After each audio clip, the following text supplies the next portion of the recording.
നമസ്കാരം. ഈ മണിക്കൂറിലെ ഏറ്റവും പുതിയ വാർത്തകളുമായി 9 മണി വാർത്തകൾ ആരംഭിക്കുകയാണ്. ആദ്യം തലക്കെട്ടുകൾ നോക്കാം. സംസ്ഥാനത്തൊട്ടാകെ മഴ കനത്തു, പരക്കെ നാശനഷ്ടം. തിരുവനന്തപുരത്ത് സെക്രട്ടേറിയറ്റിന് സമീപത്തടക്കം പലയിടങ്ങളിലും മരം വീണു. പുനലൂരിൽ നിരവധി വീടുകൾ തകർന്നു. കോഴിക്കോട് കാരശ്ശേരിയിൽ 300-ലേറെ വാഴ നശിച്ചു. കാസർഗോഡും കണ്ണൂരും റെഡ് അലർട്ട്, 9 ജില്ലകളിൽ ഓറഞ്ച് അലർട്ട്.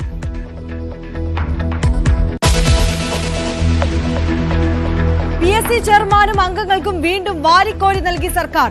ക്ഷാമബത്ത കൂട്ടി. വർധന 2% മുൻകാല പ്രാബല്യത്തോടെ. മാസവരുമാനം 4 ലക്ഷത്തിലേറെയാകും. കുടിശ്ശിക പണമായി നൽകാനും നിർദ്ദേശം.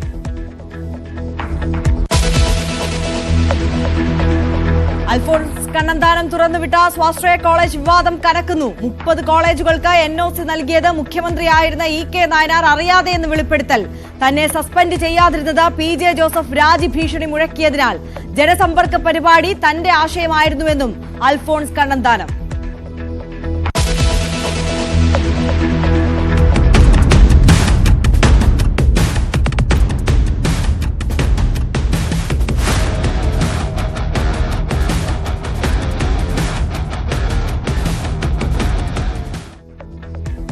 എറണാകുളം വൈറ്റിലയിൽ ബാറിലെ ഗുണ്ട ആക്രമണത്തിൽ ജീവനക്കാരന് പരിക്ക്. DJ പാർട്ടിക്കിടെ യുവതിയോട് മോശമായി പെരുമാറിയതിലെ പ്രതികാരം. ആക്രമണം നടത്തിയത് തീവ്രവാദ കേസ് പ്രതി ഫിറോസിന്റെ കൂട്ടാളികളായ നഹാസും സുനീറും. മുഖ്യമന്ത്രി പിണറായി വിജയൻ 80ന്റെ നിറവിൽ. പിറന്നാൾ സർക്കാരിന്റെ വാർഷികാഘോഷത്തിനിടയിൽ മുഖ്യമന്ത്രിക്ക് ആഘോഷങ്ങളില്ലാതെ പതിവ് ദിനം.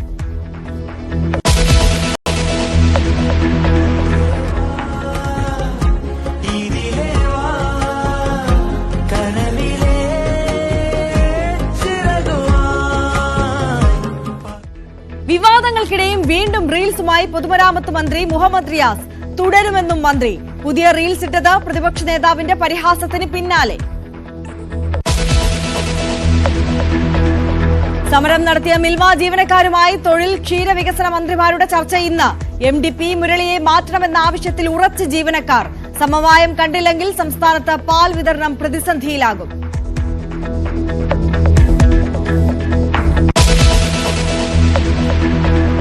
കോവിഡ് വ്യാപന ആശങ്കയ്ക്കിടെ മുൻകരുതൽ നടപടികൾ ശക്തമാക്കി. എല്ലാ ജില്ലകളിലും നിരീക്ഷണം. മെയ് മാസം ഇതുവരെ കോവിഡ് ബാധിച്ചത് 273 പേർക്ക്. ഡൽഹിയിൽ ആശുപത്രികൾ സജ്ജമാക്കി വെക്കണമെന്ന് നിർദ്ദേശം.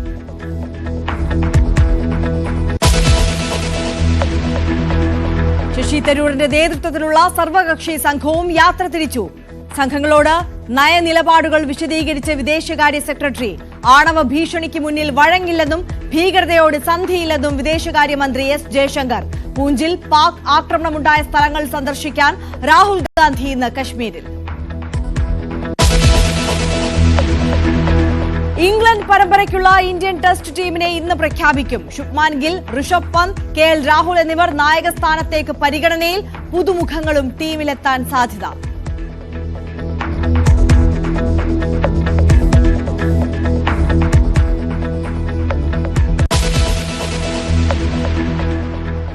മഴ തന്നെയാണ് ഈ മണിക്കൂറിലെ ഏറ്റവും പ്രധാനപ്പെട്ട വാർത്ത. സംസ്ഥാനത്ത് മഴ ഇങ്ങനെ കനക്കുകയാണ്. പലയിടത്തും നാശനഷ്ടം റിപ്പോർട്ട് ചെയ്യുന്നുണ്ട്. തിരുവനന്തപുരത്ത് സെക്രട്ടേറിയറ്റിന് അനക്സ് 1 സമീപവും വെള്ളയമ്പലം ആൽത്തറ ജംഗ്ഷനിലും രാജ്ഭവന് സമീപവും ഗ്രീൻഫീൽഡ് സ്റ്റേഡിയത്തിന് സമീപവും എല്ലാം മരം കടപുഴകി വീണു. നെയ്യാറ്റിൻകര പെരുമ്പഴിത്തൂരിൽ വീട് ഭാഗികമായി തകർന്നു. പെരുമ്പഴിത്തൂർ സ്വദേശി സുരേന്ദ്രന്റെ വീടാണ് തകർന്നത്. കൊല്ലം പുനലൂർ ഐക്കരക്കോണം സ്വദേശി വിശ്വംഭരന്റെ വീടിന് മുകളിലേക്ക് മരം കടപുഴകി വീണു. മേൽക്കൂര ഉൾപ്പെടെ വീടിനുള്ളിലേക്ക് പതിച്ചതോടെ വീട്ടുപകരണങ്ങൾ പൂർണ്ണമായും തകർന്നു. ഇനി കോഴിക്കോടേക്ക് പോയാൽ കോഴിക്കോട് പുതിയാപ്പയിൽ വീടുകൾക്ക് മുകളിൽ മരം വീണ് നാശനഷ്ടമുണ്ടായിട്ടുണ്ട്. ശക്തമായ കാറ്റിൽ കോഴിക്കോട് കാരശ്ശേരിയിൽ 300-ലധികം വാഴകളാണ് നിലം പതിച്ചത്. കോട്ടയത്തേക്ക് പോയാൽ കോട്ടയം പാറേച്ചാൽ ബൈപ്പാസിൽ മരം വീണ് ഗതാഗതം തടസ്സപ്പെട്ടു.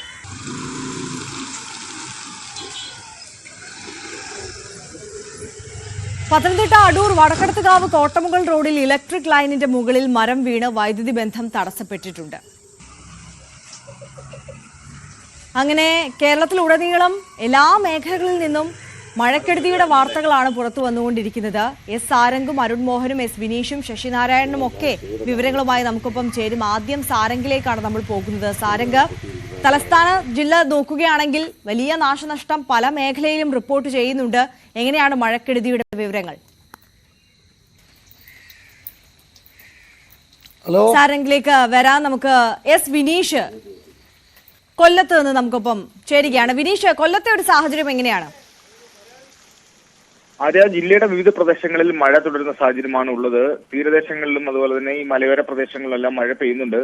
കഴിഞ്ഞ ദിവസം വൈകുന്നേരത്തിന് കൂടി വലിയ കാറ്റ് അനുഭവപ്പെട്ടിരുന്നു. കൊട്ടാരക്കരയിലെ വീശിയടിച്ച കാറ്റിൽ ഗണപതി ക്ഷേത്രത്തിലെ പാർക്കിംഗ് ഗ്രൗണ്ടിൽ സ്ഥാപിച്ചിരുന്ന ഒരു പന്തലിന്റെ തൂൺ പിഴുതു വീണുണ്ടായിരുന്നു. അതുപോലെ തന്നെ ഗ്രൗണ്ടിൽ പാർക്ക് ചെയ്തിരുന്ന 3 കാറുകൾക്ക് കേടുപാടുകളും സംഭവിച്ചിരുന്നു.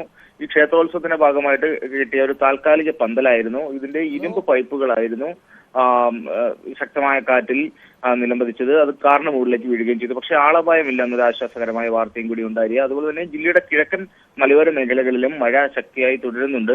മണ്ണിടിച്ചിൽ സാധ്യത കണക്കിലെടുത്ത് ജാഗ്രതാ നിർദ്ദേശവും നൽകിയിട്ടുണ്ടെന്നാണ് അറിയുന്നത്. അതുപോലെ തന്നെ പുനലൂർ ഐക്കരക്കോണം സ്വദേശിയായ വിശ്വംഭരന്റെ വീടിന് മുകളിലേക്ക് ഇന്ന് പുലർച്ചെ മരം കടപുഴകി വീണിരുന്നു. വിശ്വംഭരനും ഭാര്യയും 2 കുട്ടികളുമായിരുന്നു വീട്ടിലുണ്ടായിരുന്നത്. അവർ അത്ഭുതകരമായി രക്ഷപ്പെടുകയും ചെയ്തു. മേൽക്കൂര ഉൾപ്പെടെ വീടിനുള്ളിലേക്ക് വീണ സ്ഥിതിയാണുള്ളത്.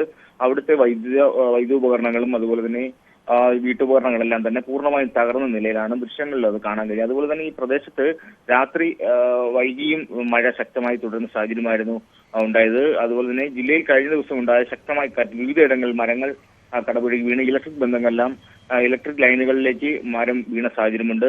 ഇലക്ട്രിക് ബന്ധം വിച്ഛേദിച്ച സാഹചര്യമാണ് നിലനിൽക്കുന്നത്. അതുപോലെ ഈ തെമ്മല, സത്രമുക്ക്, പുനലൂർ, ഐക്കരക്കോണം, പൈനാപ്പിൾ ജംഗ്ഷൻ തുടങ്ങി വിവിധ പ്രദേശങ്ങളിലാണ് ഈ മരം കടപുഴകി വീണതായിട്ടുള്ള വിവരങ്ങൾ പുറത്തു വരുന്നത്. അതുപോലെ തന്നെ കൊല്ലം ഇടമുളയ്ക്കൽ വീടിന്റെ മതിൽ ഇടിഞ്ഞു വീണിട്ടുണ്ട്.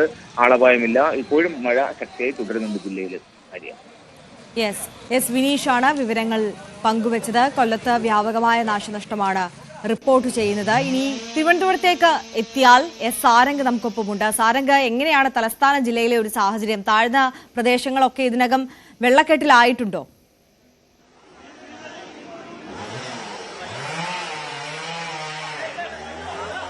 താഴ്ന്ന പ്രദേശങ്ങളിൽ വെള്ളക്കെട്ടുകൾ രൂപപ്പെട്ടതെല്ലാം രാവിലെ തന്നെ നമുക്ക് പരിഹരിക്കാൻ കഴിഞ്ഞിരുന്നു. ഇപ്പോൾ നമ്മൾ സെക്രട്ടേറിയറ്റിന്റെ സമീപത്തുള്ള വലിയൊരു മരം കടപുഴകിയ ദൃശ്യങ്ങളാണ് നമ്മളിപ്പോൾ കണ്ടുകൊണ്ടിരിക്കുന്നത്.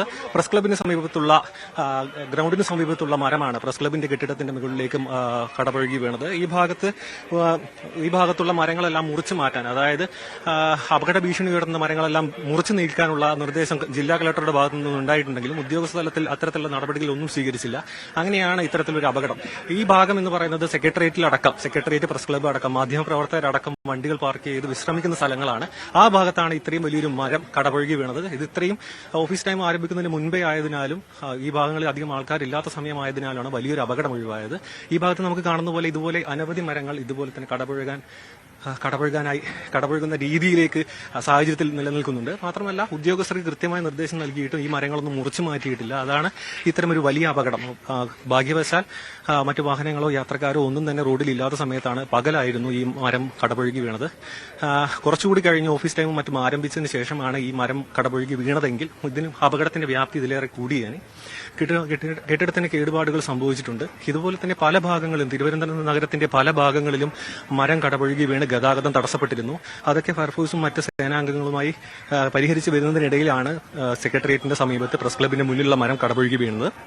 നമുക്കിപ്പോൾ ദൃശ്യങ്ങൾ കാണാൻ കഴിയുന്നത് സേനാംഗങ്ങൾ മരം റോഡിൽ നിന്ന് നീക്കം ചെയ്യാനുള്ള ശ്രമമാണ് നടന്നുകൊണ്ടിരിക്കുന്നത്.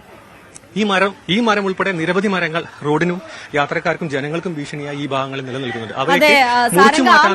മാത്രമല്ല, തിരുവനന്തപുരം ജില്ല എടുത്തു നോക്കുകയാണെങ്കിൽ വിവിധ പ്രദേശങ്ങളിൽ, പ്രത്യേകിച്ച് ഈ നഗരപ്രദേശങ്ങളിൽ തന്നെ ഇന്നലെ ഉണ്ടായ കാറ്റിലും മഴയിലും ഒരുപാട് മരങ്ങൾ കടപുഴകിയ സാഹചര്യമുണ്ടല്ലോ.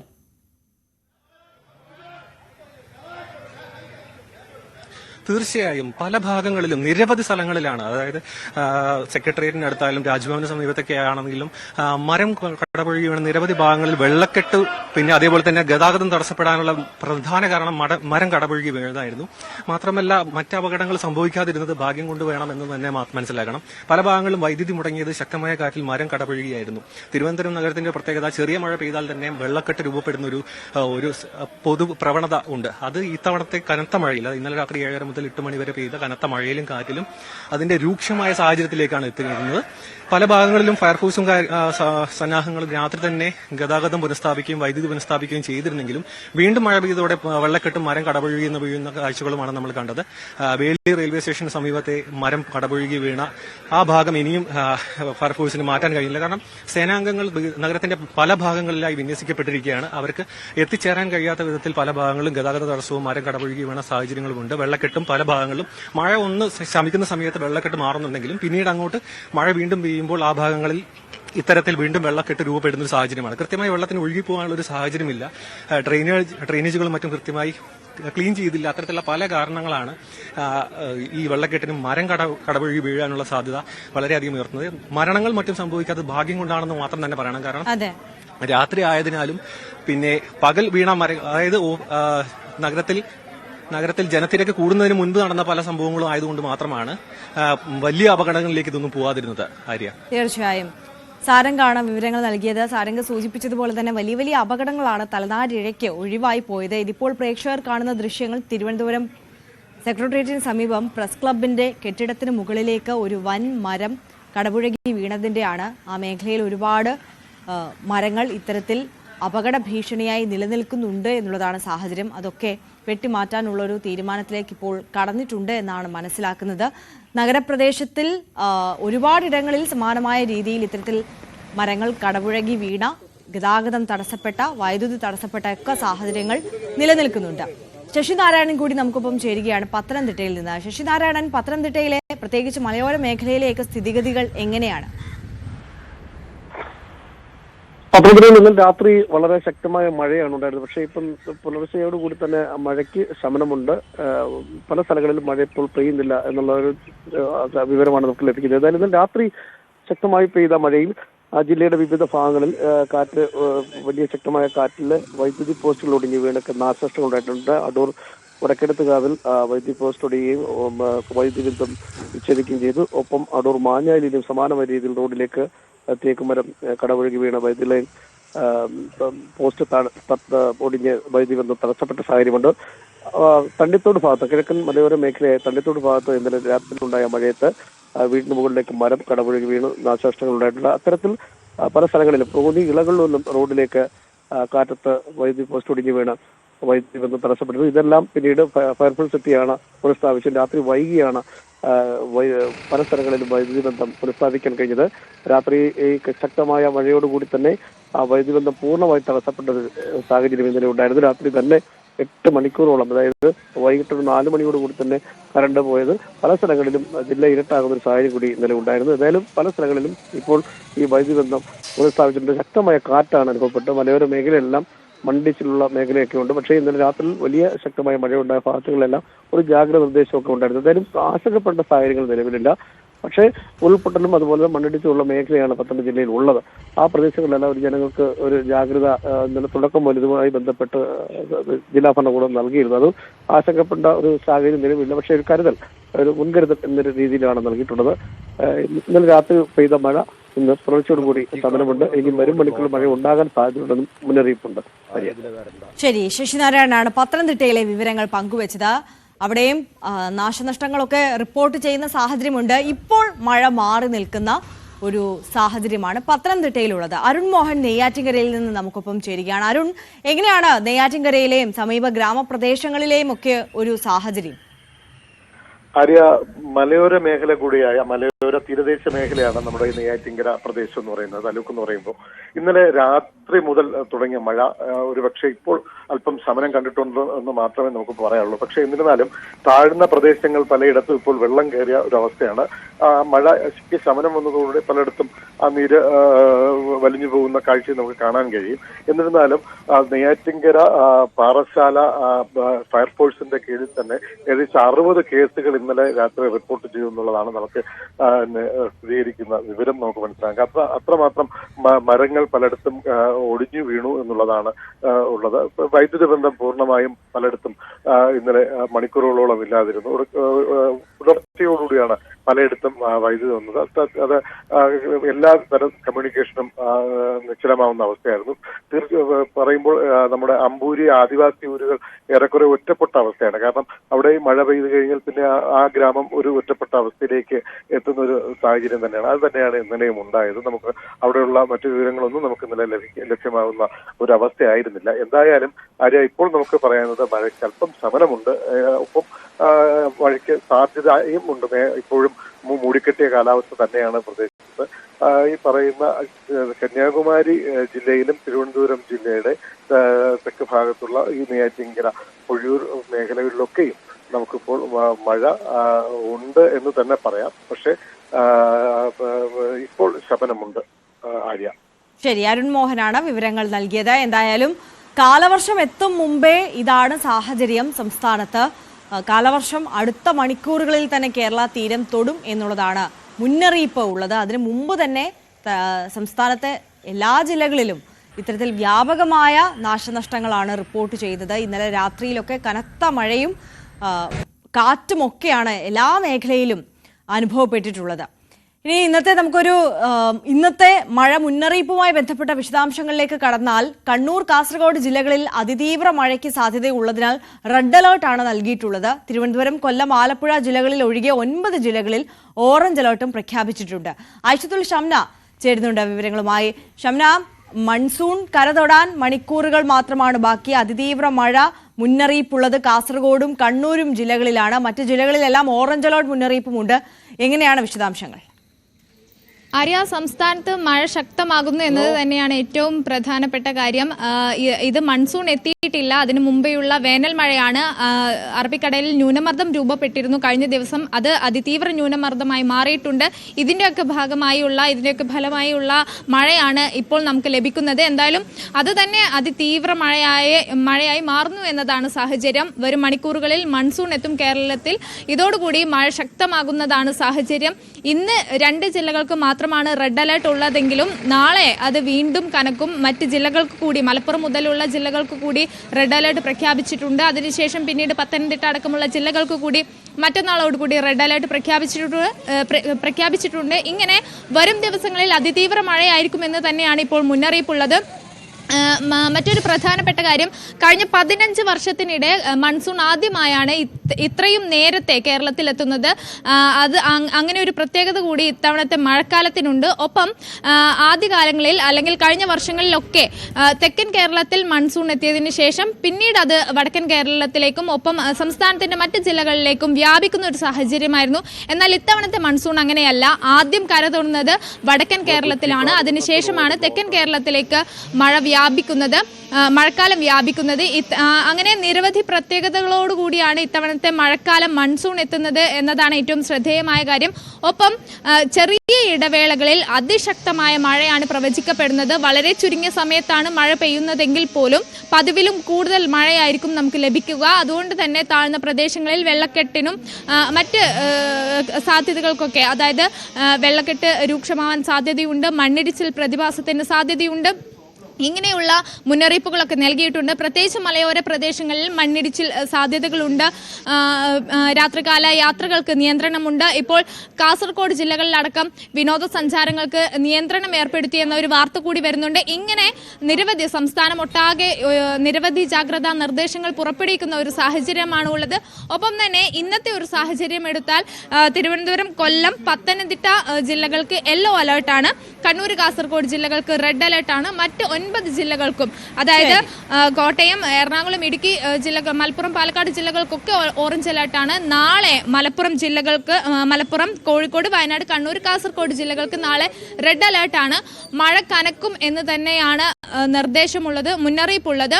ഇതുകൊണ്ട് തന്നെ വളരെ വലിയ ജാഗ്രതാ നിർദ്ദേശങ്ങൾ, അതായത് കള്ളക്കടൽ പ്രതിഭാസം, ഉയർന്ന തിരമാലയ്ക്കുള്ള സാധ്യത, മണ്ണിടിച്ചിൽ സാധ്യത, മിന്നൽ പ്രളയ സാധ്യത, ഇതൊക്കെ മുന്നിൽ കണ്ടുകൊണ്ട് തന്നെ വലിയ ജാഗ്രതാ നിർദ്ദേശങ്ങൾ പുറപ്പെടുവിച്ചിട്ടുണ്ട്. യാത്രക്കാരൊക്കെ ശ്രദ്ധിക്കാൻ നിർദ്ദേശമുണ്ട്. ഒപ്പം തന്നെ മൺസൂൺ എത്തിയിട്ടില്ല എന്ന കാര്യം കൂടി എടുത്തു പറയണം. കേരളത്തിൽ ഇപ്പോൾ ലഭിക്കുന്നത് സാധാരണ വേനൽ മഴ മാത്രമാണ്. മൺസൂൺ എത്തുന്നതോടുകൂടി, അതായത് അടുത്ത മണിക്കൂറുകളിൽ തന്നെ മൺസൂൺ കേരള തീരം തൊടും. ഇതോടുകൂടി മഴ ഇനിയും കനക്കുമെന്നത് കൂടുതൽ ശക്തമാകും. അതുകൊണ്ട് അത്രത്തോളം ജാഗ്രത വേണ്ട ഒരു സമയത്തിലൂടെയാണ് നമ്മൾ കടന്നു പോകുന്നത്. ഐഷത്തുൽ ഷംനയാണ് വിശദാംശങ്ങൾ നൽകിയത്. എറണാകുളത്ത് നിന്ന് അതേസമയം വളരെ ദൗർഭാഗ്യകരമായ ഒരു വാർത്ത വരുന്നുണ്ട്. എറണാകുളം പനങ്ങാട് റോഡിലേക്ക് മറിഞ്ഞു വീണ വൈദ്യുതി പോസ്റ്റിൽ ഇടിച്ച് ബൈക്ക് യാത്രക്കാരൻ മരിച്ചു എന്നുള്ള വാർത്തയാണ് വരുന്നത്. കുമ്പളം നോർത്ത് പള്ളിയിലെ ഉസ്താദ് അബ്ദുൾ ഗഫൂറാണ് മരിച്ചത്. ഇതേ പോസ്റ്റിലിടിച്ച് വാഹനം മറിഞ്ഞ് ക്ഷേത്രത്തിലെ പൂജാരിക്കും പരിക്കേറ്റിരുന്നു. പുലർച്ചെ 4:30 കുമ്പളം PWD റോഡിൽ പ്രണവം ബസ് സ്റ്റോപ്പിന് അടുത്താണ് ഈ അപകടം സംഭവിച്ചത്. ഇനി മറ്റു വാർത്തകൾ കൂടി നമുക്ക് നോക്കാം. PSC അംഗങ്ങൾക്ക് വീണ്ടും സർക്കാരിന്റെ കരുതൽ. ചെയർമാന്റെയും അംഗങ്ങളുടെയും ക്ഷാമബത്ത വർദ്ധിപ്പിച്ചു. 53-ൽ 55% വർദ്ധിപ്പിച്ചത്. 53-ൽ നിന്ന് വർധനയ്ക്ക് ജനുവരി 1 മുതൽ മുൻകാല പ്രാബല്യവുമുണ്ട്. VV അരുൺ കൂടുതൽ വിവരങ്ങളുമായി ചേരുകയാണ്. അരുൺ, ശമ്പളം മാത്രമല്ല ക്ഷാമബത്ത കൂടി വർദ്ധിപ്പിച്ച് ഇത്തരത്തിൽ ലക്ഷങ്ങൾ വരുന്ന ശമ്പളത്തിൽ ഒരു വർധനവ് കൂടി വരുത്തിയിരിക്കുകയാണല്ലേ? സർക്കാർ ജീവനക്കാരുടെ തുല്യമായി ക്ഷാമബത്ത ഏകീകരിക്കുക എന്നാണ് സർക്കാരിന്റെ വാദം അല്ലെങ്കിൽ നിലപാട്. ഏതായാലും വലിയ ശമ്പള വർധന PSC അംഗങ്ങൾക്ക് കൊടുത്തതിൽ വലിയ കടുത്ത പ്രതിഷേധമുണ്ടായിരുന്നു. പ്രത്യേകിച്ചും ആശാസമരം അടക്കം നടക്കുന്ന സാഹചര്യത്തിലാണ് PSC അംഗങ്ങളുടെ ശമ്പളം ഇരട്ടിയോളം വർദ്ധിപ്പിച്ച് സർക്കാർ തീരുമാനമെടുത്തത്. അതിനുശേഷം ഈ സർക്കാർ സർവീസിൽ ഉണ്ടായിരിക്കുകയും പിന്നീട് PSCയിലേക്ക് പോവുകയും ചെയ്ത അംഗങ്ങൾ അവർക്കും അവരുടെ പെൻഷൻ ആനുകൂല്യങ്ങളും മറ്റു PSC അംഗങ്ങൾക്ക് സമാനം, അതായത് സർക്കാർ ശമ്പള ജീവനക്കാർക്ക് ലഭിക്കുന്ന പെൻഷൻ അപ്പുറത്തേക്കുള്ള വലിയ പെൻഷൻ അവർക്ക് നൽകി സർക്കാർ തീരുമാനമെടുത്തിരുന്നു. അതിന് പിന്നാലെയാണ് ഇപ്പോൾ കേന്ദ്ര നിരക്ക് എന്ന് പറഞ്ഞുകൊണ്ട് DA ക്ഷാമബത്ത ഈ രീതിയിൽ വർദ്ധിപ്പിക്കാനുള്ള തീരുമാനം. ഇതോടുകൂടി 4 ലക്ഷത്തിലേറെ രൂപ PSC അംഗങ്ങൾക്കും ചെയർമാനും ലഭിക്കുന്ന അവസ്ഥയിലേക്ക് എത്തും. അടിസ്ഥാന ശമ്പളം തന്നെ വലിയ രീതിയിൽ ഉയരും. ക്ഷാമബത്ത തന്നെ 1 ലക്ഷത്തിലേറെ രൂപ കിട്ടുന്ന സാഹചര്യവും ഉണ്ടാക്കും. സംസ്ഥാനത്ത് സാമ്പത്തിക സ്ഥിതി മെച്ചപ്പെട്ടു വരുന്നു എന്ന് പറയുമ്പോൾ ഇപ്പോഴും പൂർണ്ണമായും ആ സാമ്പത്തിക പ്രതിസന്ധിയിൽ സംസ്ഥാനം കരകയറിയിട്ടില്ല. ക്ഷേമ പെൻഷൻ കൊടുക്കുന്നതിൽ ഇപ്പോഴും കുടിശ്ശികയുണ്ട്. കുടിശ്ശിക തീർക്കുമ്പോൾ സർക്കാർ അവകാശവാദം മാത്രമാണ്.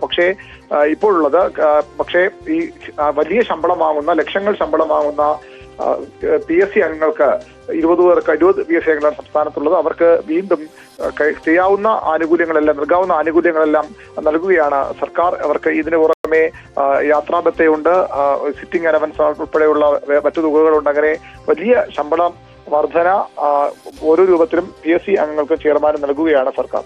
തീർച്ചയായും VV അരുണാണ് വിവരങ്ങൾ നൽകിയത്. PSC അംഗങ്ങൾക്ക് വീണ്ടും സർക്കാരിന്റെ കരുതൽ. ചെയർമാന്റെയും അംഗങ്ങളുടെയും ഒക്കെ ക്ഷാമബത്ത വർദ്ധിപ്പിച്ചിരിക്കുകയാണ്. ഇതുവഴി കൂടി ലക്ഷങ്ങളാണ്, ശമ്പളം ഇനത്തിൽ തന്നെ ലക്ഷങ്ങളാണ് വന്നുകൊണ്ടിരുന്നത്. ഇതിപ്പോൾ ചെയർമാനും അംഗങ്ങൾക്കുമൊക്കെ 4 ലക്ഷത്തിലധികം രൂപയാണ് ബത്ത കൂടി കൂട്ടി വരാൻ പോകുന്നത് എന്നുള്ളതാണ്. എറണാകുളം മൂഴിക്കുളത്ത് കുഞ്ഞിനെ പുഴയിലേക്ക് എറിഞ്ഞു കൊലപ്പെടുത്തിയ കേസിൽ പ്രതിയായ അമ്മയുമായി പോലീസ് ഇന്നും തെളിവെടുപ്പ് നടത്തും. കുട്ടിയെ കൊലപ്പെടുത്തുന്നതിന് തൊട്ടുമുൻപ് കൂട്ടിക്കൊണ്ടുപോയ അംഗൻവാടി, ആലുവ, മണപ്പുറം എന്നിവിടങ്ങളിൽ എത്തിച്ചാകും തെളിവെടുപ്പ്. കുട്ടിയെ പീഡിപ്പിച്ച അച്ഛന്റെ അടുത്ത ബന്ധുവിനെ ഇന്ന് കസ്റ്റഡിയിൽ ലഭിച്ചാൽ ഇരുവരെയും ഒരുമിച്ചിരുത്തി ചോദ്യം ചെയ്യും. കുട്ടി പീഡനത്തിനിരയായ കാര്യം അറിയില്ലെന്നാണ് അമ്മ നൽകിയ മൊഴി. ഡാനി പോൾ കൂടുതൽ വിവരങ്ങളുമായി കൊച്ചിയിൽ നിന്ന് ചേരുകയാണ്. ഡാനി, അന്വേഷണം അതിന്റെ ഏറ്റവും നിർണായകമായ ഘട്ടത്തിലൂടെ കടന്നു പോകുന്നു എന്ന് പറയാം അല്ലെ? ഈ പീഡിപ്പിച്ച പ്രതിയെയും അമ്മയെയും ഒരുമിച്ചിരുത്തി ചോദ്യം ചെയ്യുന്നതിൽ നിന്ന് ഈ പീഡന വിവരം അമ്മയ്ക്ക് നേരത്തെ അറിയാമായിരുന്നോ? എന്തിന് ഈ കൊലപാതകം ചെയ്തു തുടങ്ങിയ നിർണായകമായ വിവരങ്ങൾ മനസ്സിലാക്കാൻ കഴിയുമെന്ന് പ്രതീക്ഷിക്കാം അല്ലേ?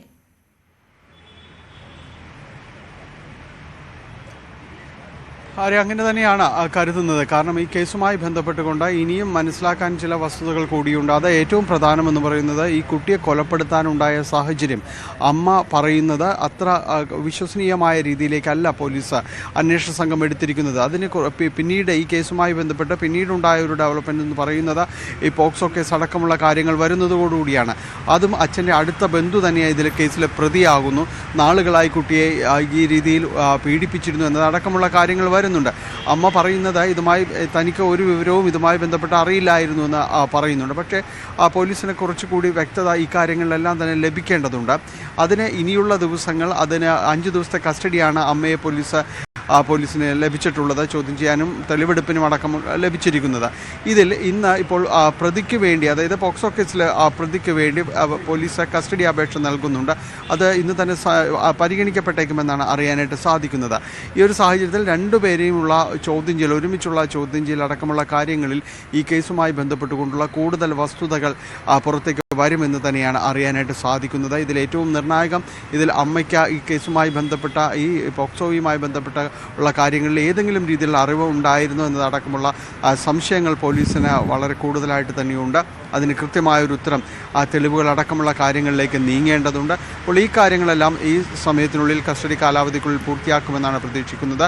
ഒരു ഭാഗത്ത് തെളിവെടുപ്പ് അടക്കമുള്ള കാര്യങ്ങൾ പൂർത്തീകരിക്കാനുണ്ട്. അത് അമ്മയുമായി കഴിഞ്ഞ ദിവസം മൂഴിക്കുളം പാലത്തിൽ അവിടെ എത്തിയിരുന്നു. വലിയ പോലീസ് സന്നാഹത്തോടുകൂടിയാണ് ഇവിടേക്ക് വന്നത്. കാരണം പ്രതിഷേധം വളരെ ശക്തമായവർക്കെതിരെ തന്നെ സ്വാഭാവികമായും നിലനിൽക്കുന്നുണ്ട്. ഇനിയിപ്പോൾ കുട്ടിയെ കൂട്ടിക്കൊണ്ടുപോയ തിരുവാണിയൂരിലെ അങ്കണവാടി, അതോടൊപ്പം തന്നെയാണ് ഈ ആലുവ പുഴയ്ക്ക് സമീപമുള്ള പാലം, മണപ്പുറത്തേക്കുള്ള പാലം, അവിടങ്ങളിലെല്ലാം ഇവരെത്തിയതായിട്ട് ഓട്ടോറിക്ഷ ഡ്രൈവർമാരടക്കം സ്ഥിരീകരിച്ചിട്ടുണ്ട്. ഇവരെ കാണുകയും അവിടെ നിന്ന് അവരെ പറഞ്ഞ് വിടുകയും എല്ലാം ചെയ്തു എന്ന് അവർ പറഞ്ഞിട്ടുണ്ട്. അപ്പോൾ ഇവരിലേക്കെല്ലാം തന്നെ എത്തി തെളിവെടുപ്പ് പൂർത്തീകരിക്കുക എന്നത് കൂടി ബാക്കി നിൽക്കുന്നുണ്ട്. 5 ദിവസത്തെ കസ്റ്റഡി കാലാവധിയാണ് ഇവരെ അനുവദിച്ചിട്ടുള്ളത്. ഇനി ഏതായാലും ഈ പോക്സോ കേസിലെ പ്രതിയെ കൂടി അതിൽ കസ്റ്റഡി ലഭിക്കുന്നതോടെ ഒരുമിച്ചുള്ള ചോദ്യം ചെയ്യലും അടക്കമുള്ള സാങ്കേതിക നടപടികൾ പൂർത്തിയാക്കുന്നതോടൊപ്പം തന്നെ ഈ കേസിലെ ഏറ്റവും പ്രധാനമായ വിവരങ്ങളിലേക്ക് കൂടി കടക്കാനായിട്ട് സാധിക്കുമെന്ന് തന്നെയാണ് അന്വേഷണ സംഘം കരുതുന്നത്. ആര്യ, തീർച്ചയായും ഡാനി പോളാണ് വിശദാംശങ്ങൾ നൽകിയത്. ഇനി നമ്മൾ മലപ്പുറത്തേക്ക് പോയാൽ അവിടെ കാളികാവിലെ ആളെ കൊല്ലി കടുവയ്ക്കായി ദൗത്യം 9ാം ദിവസത്തിലാണ്. കേരള എസ്റ്റേറ്റ് C1 ഡിവിഷനിലാണ് തെരച്ചിൽ നടത്തുന്നത്. 3 കൂടുകളും ലൈവ് ക്യാമറയും ഡേയും നിരീക്ഷണത്തിലാണ് ഇപ്പോൾ ഉള്ളത്. CV അനുമോദ് കൂടുതൽ വിവരങ്ങളുമായി ചേരുകയാണ്. അനുമോദ്, എന്താണ് ദൗത്യ സംഘത്തിന്റെ പ്രതീക്ഷ? ദൗത്യം ഇപ്പോൾ 9ാം ദിവസത്തിലേക്ക് കടന്നിരിക്കുകയാണ്.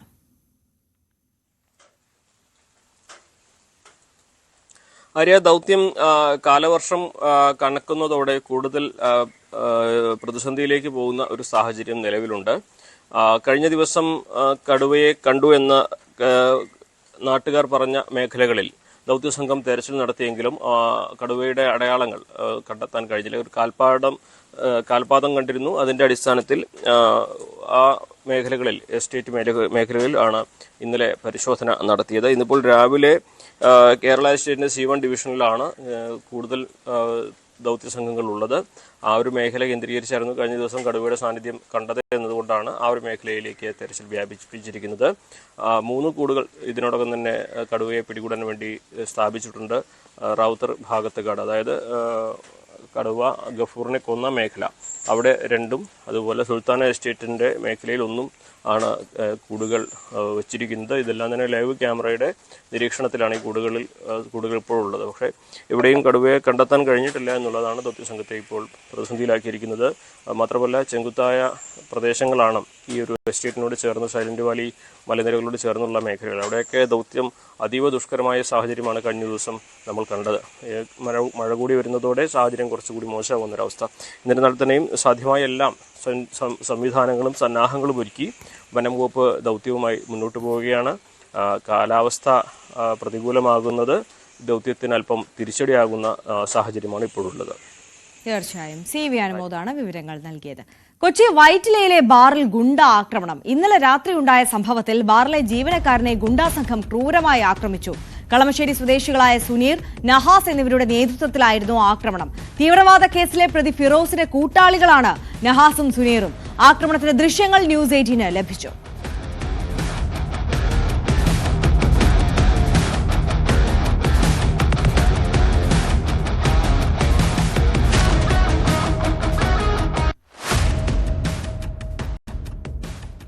നവമി ദിനേശ് ചേരുന്നുണ്ട്. നവമി, എങ്ങനെയാണ് വിശദാംശങ്ങൾ? ആര്യ, ഇന്നലെ രാത്രിയോട് കൂടിയായിരുന്നു സംഭവം നടന്നത്. കൊച്ചിയിലെ വൈറ്റ്ലയിലെ ബാറിലായിരുന്നു ഇത്തരത്തിൽ ഒരു ആക്രമണം ഉണ്ടായത്. DJ പാർട്ടിക്കിടെ യുവതിയോട് മോശമായി പെരുമാറിയത് ചോദ്യം ചെയ്തതിനായിരുന്നു മർദ്ദനം. ഈ കളമശ്ശേരി സ്വദേശികളായ സുനീർ, നഹാസ് എന്നിവരുടെ നേതൃത്വത്തിലായിരുന്നു ഈ ആക്രമണം ഉണ്ടായത്. നമുക്ക് ആ ദൃശ്യങ്ങളിൽ അത് കാണാനും സാധിക്കും. ഈ തൃക്കാക്കര ഫ്ളാറ്റിൽ നിന്നും ലഹരി പിടിച്ചെടുത്ത കേസിലെ പ്രതികളാണ് ഈ ബാറിൽ ആക്രമണം ഉണ്ടാക്കിയത് എന്നാണ് പോലീസും വ്യക്തമാക്കുന്നത്. എന്തായാലും തീവ്രവാദ കേസിലെ പ്രതി ഫിറോസിന്റെ കൂട്ടാളികളാണ് ഈ ആക്രമണം നടത്തിയ നഹാസും സുനീറും എന്നുകൂടി പോലീസ് പറയുന്നുണ്ട്. എന്തായാലും പോലീസ് പ്രതികൾക്കായുള്ള തെരച്ചിൽ ഊർജിതമാക്കിയിരിക്കുകയാണ്. ശരി നവമി ദിനേശാണ് കൊച്ചിയിൽ നിന്ന് വിവരങ്ങൾ നൽകിയത്. ബാറിൽ നടന്ന ഗുണ്ട ആക്രമണത്തിന്റെ ദൃശ്യങ്ങളാണ് പ്രേക്ഷകർ ഇപ്പോൾ കണ്ടത്. പാക് ഭീകരത വിശദീകരിക്കാൻ ശശി തരൂരിന്റെ നേതൃത്വത്തിലുള്ള ദൌത്യ സംഘം യാത്ര തിരിച്ചു. ആദ്യം ഗയാനയിൽ സന്ദർശനം നടത്തുന്ന സംഘം അമേരിക്ക അടക്കമുള്ള രാജ്യങ്ങളും സന്ദർശിക്കും. BJP നേതാവ് ബൈജയൻ ജയ് പാണ്ഡെയുടെ നേതൃത്വത്തിലുള്ള സംഘവും യാത്ര പുറപ്പെട്ടു. ഭീകരവാദം കൊണ്ട് രാജ്യം നിശബ്ദരാക്കില്ലെന്നും യാത്ര തിരിക്കും മുൻപ് ശശി തരൂർ പ്രതികരിച്ചു. I'm heading off to 5 countries leading an all-party delegation to Guyana, Panama, Colombia, Brazil and the United States. And the reason we're going is to speak for the nation, to speak about this horrendous crisis we were subjected to, in which our country was attacked by terrorists in the cruelest possible way. We need to speak up with clarity and conviction for our country, for our response, and to give the world the message that we will not be silenced by terrorism. And we don't want the world to look away either. We don't want indifference to triumph over the truth. It's a mission of peace. It's a mission of hope.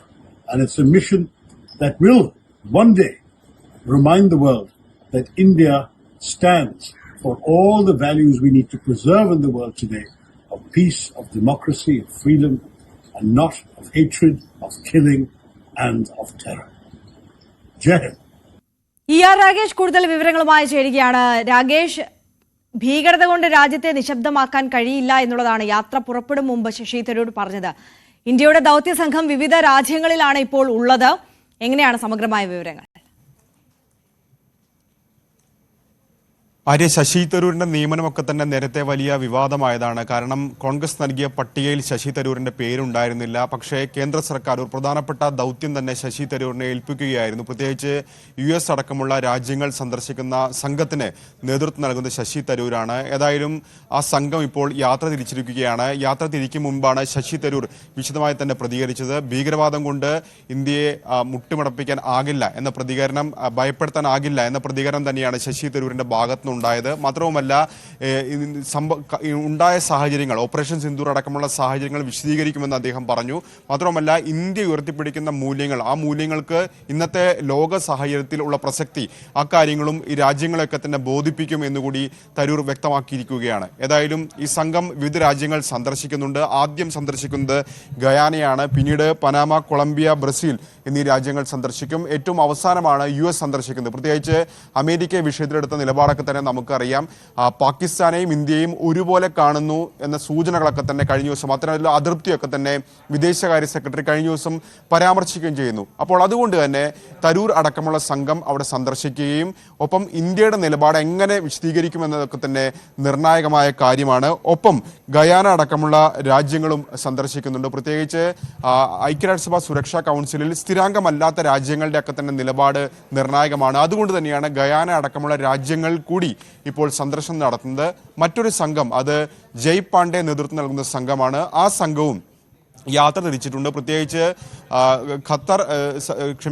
Saudi അടക്കമുള്ള രാജ്യങ്ങൾ, പ്രത്യേകിച്ച് middle ഈസ്റ്റിലാണ് ഈ സംഘത്തിന്റെ പ്രധാനപ്പെട്ട ദൗത്യം നിശ്ചയിച്ചിരിക്കുന്നത്. ഏതായാലും ഇന്നത്തോടു കൂടി മുഴുവൻ സംഘവും യാത്ര ഒരു ഫുൾ സ്വിങ്ങിലേക്ക് എത്തുന്നു എന്ന് തന്നെ പറയാം. കാരണം നേരത്തെ തന്നെ 4 സംഘങ്ങൾ പുറപ്പെട്ടതാണ്. അപ്പോൾ മറ്റ് സംഘങ്ങൾ കൂടി ഇപ്പോൾ പുറപ്പെടുന്നതോടുകൂടി യാത്ര, അതിന്റെ ദൗത്യം, അതിന്റെ ലക്ഷ്യത്തിലേക്ക് കടക്കുകയാണ്. ആര്യ.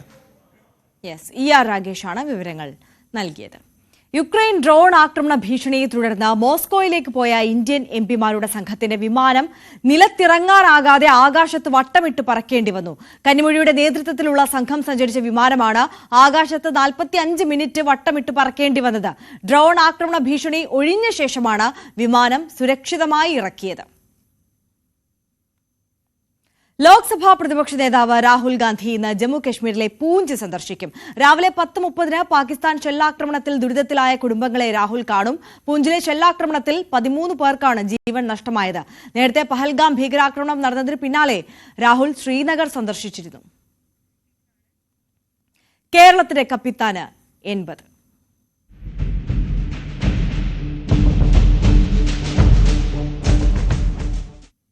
സർക്കാർ വാർഷിക ആഘോഷങ്ങൾക്കും തുടർഭരണ പ്രതീക്ഷകൾക്കുമിടെ മുഖ്യമന്ത്രി പിണറായി വിജയന് ഇന്ന് 80ാം പിറന്നാൾ.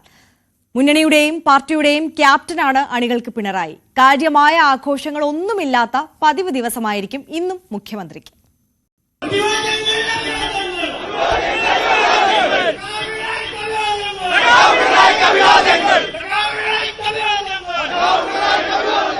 കാർക്കശ്യമുള്ള പാർട്ടി സെക്രട്ടറിയിൽ നിന്ന് ജനകീയനായ നേതാവിലേക്കുള്ള പരിണാമകാലമായിരുന്നു കഴിഞ്ഞ ഒരു പതിറ്റാണ്ട് പിണറായി വിജയന്. മുഖം നോക്കാതെ പറയേണ്ടത് പറയുന്ന പിണറായി ഒരുപോലെ ആരാധകരെയും വിമർശകരെയും സൃഷ്ടിച്ചു. വിമർശനങ്ങൾ കാര്യമാക്കാതെ നിലപാടിൽ ഉറച്ചുനിന്ന് കയ്യടി നേടി. 2016 VS-ന്റെ പിൻഗാമിയായി മുഖ്യമന്ത്രി സ്ഥാനത്തേക്ക് മറ്റൊരു പേരില്ലായിരുന്നു CPM-ന്. ഒരു തവണ കൂടി മുഖ്യമന്ത്രിയാകാൻ മോഹിച്ച VS-നെ കൊണ്ട് തന്നെ പാർട്ടി പിണറായിയുടെ പേര് പറയിച്ചു. പിന്നെ സർക്കാരിലും CPM-ലും പിണറായിക്കാലം. പ്രളയവും കോവിഡും പിണറായി എന്ന മുഖ്യമന്ത്രിയുടെ കരുതൽ കേരളം അറിഞ്ഞ നാളുകളായിരുന്നു. PR എക്സസൈസ് എന്ന് എതിരാളികൾ വിമർശിച്ചെങ്കിലും അണികളും ആരാധകരും പിണറായിക്ക് ചാർത്തി നൽകിയത് കേരളത്തിന്റെ ക്യാപ്റ്റൻ പട്ടം.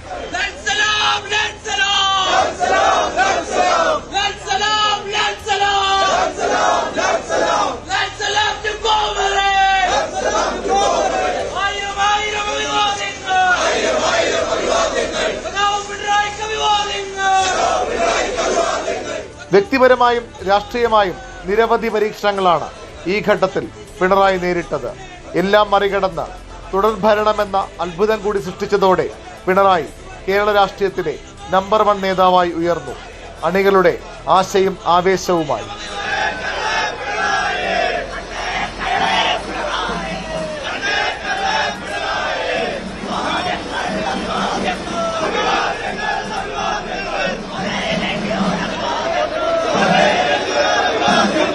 GAIL pipeline, Kochi metro, water metro, Edamon Kochi power highway, വിഴിഞ്ഞം അന്താരാഷ്ട്ര തുറമുഖം, ദേശീയപാത, അസാധ്യമെന്ന് എഴുതിത്തള്ളിയ പദ്ധതികളൊന്നൊന്നായി യാഥാർത്ഥ്യമായി.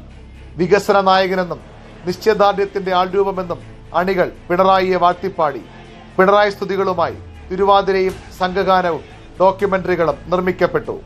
അടുത്ത തെരഞ്ഞെടുപ്പിലും ഇടതുമുന്നണിയെയും CPM-നെയും ആര് നയിക്കുമെന്ന ചോദ്യത്തിന് ഒറ്റ ഉത്തരം മാത്രം: പിണറായി വിജയൻ. 82ാം വയസ്സിലാണ് VS അച്യുതാനന്ദൻ കേരളത്തിന്റെ മുഖ്യമന്ത്രിയായത്. അടുത്ത മെയിൽ പിണറായിക്ക് 81 തികയും. ടീം LDF-നെ ഹാട്രിക് വിജയത്തിലേക്ക് നയിക്കാൻ ക്യാപ്റ്റന് കഴിയുമോ? കഴിഞ്ഞാൽ ആർക്കും എത്തിപ്പിടിക്കാനാകാത്ത രാഷ്ട്രീയ ഉയരത്തിലാകും പിണറായി വിജയന്റെ ഇരിപ്പിടം. VV Arun, news 18, Thiruvananthapuram. മുഖ്യമന്ത്രിക്ക് ന്യൂസ് 18 കേരളത്തിന്റെയും പിറന്നാൾ ആശംസകൾ. മറ്റു വാർത്തകളിലേക്ക് കൂടി നമ്മൾ കടക്കുകയാണ്. ദേശീയപാതയിലെ പാളിച്ചകളെ കുറിച്ചുള്ള ന്യൂസ് 18ന്റെ സമഗ്ര കവറേജ് അത് തുടരുകയാണ്. വിള്ളലിൽ ആര് വീഴും?